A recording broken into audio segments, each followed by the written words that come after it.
This was the first time we've heard from Iran's man in London since his country seized a British flag tanker. The day after Iran released more audio footage of the moments the Stena Impero was intercepted by Iran's Islamic Revolutionary Guards, Ambassador Bahadinejad insisted on Sky News that Iran had been acting legally. If you're driving and be at the other side of the highway, that's a major offense. Well, you don't get thrown in jail. And particularly at this very hectic time, the ship should be very careful. In fact, well, tell them off. Well, tell them they're very careful, and get the owners to pay you whatever's due, and let it go. Okay, the court needs to consider that, and maybe that solution would be the decision of the court. Publicly available information based on the tanker's tracking data shows the Stena Impero is in fact in Omani waters, not Iranian, when it was intercepted by Iranian forces and forced to sharply reroute northwards towards Iran. The British flag tanker was seized after the Iranian tanker, the Grace 1, was boarded and detained by Royal Marines and Gibraltarian forces on July the 4th. The seizures have prompted a major crisis and sent the price of oil surging.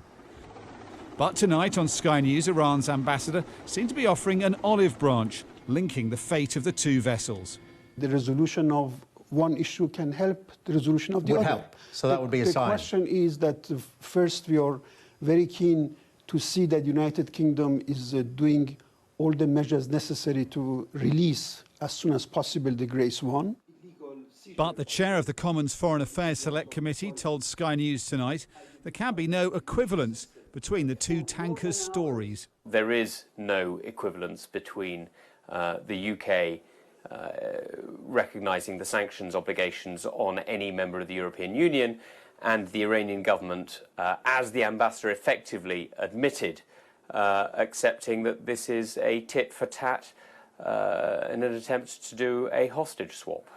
Tensions in the Gulf continue to mount between Iran and America, which has bolstered its military presence. Keep America great.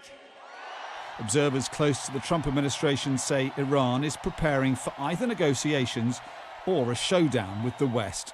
If you look at the Iranian activity, a lot of it is about piling up things that they can negotiate with later. So you enrich now, so then if you can trade that off later, you seize a British flag vessel, you're aggressive in the Straits. These are all things that the Iranians can then put on the table. Iran continues to hold people too. British-Iranian mother Nazanin Zaghari Ratcliffe remains in an Iranian jail charged with spying. The tone tonight may have been more conciliatory, but relations between the UK and Iran remain deeply strained, and the crisis over tankers is nowhere near resolution.